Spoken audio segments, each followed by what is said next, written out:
isang taong sanay mag-isa ay hindi nangangahulugang malungkot o walang kaibigan. Sa katunayan, ito ay nagpapahiwatig na sila ay self-sufficient. Hindi ito nangangahulugang ayaw nila sa tao, kundi hindi sila nakadepende sa iba para maging masaya. Ang kanilang kapayapaan ay galing sa loob at hindi ito nababatay sa dami ng kaibigan o sa atensyon na nakukuha nila dahil sanay sila na solusyonan ang mga problema ng mag-isa. Hindi sila madaling kontrolin o imanipula. Wala silang takot na maiwan o iwanan dahil alam nilang kaya nilang tumayo sa sarili nilang mga paa. Ang kanilang lakas ay nasa kanilang kalayaan na gawin ang anumang gusto nila nang walang inaalala. Matalas na paningin habang abala ang iba sa pakikipag-usap.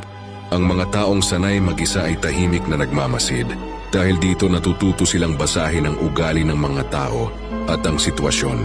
Alam na nila ang mga mangyayari bago pa man ito magsimula. Hindi natatakot sa pagbabago dahil alam nilang kaya nilang mabuhay ng mag-isa. Hindi sila natatakot na iwan ang isang bagay na hindi na nakakatulong sa kanila.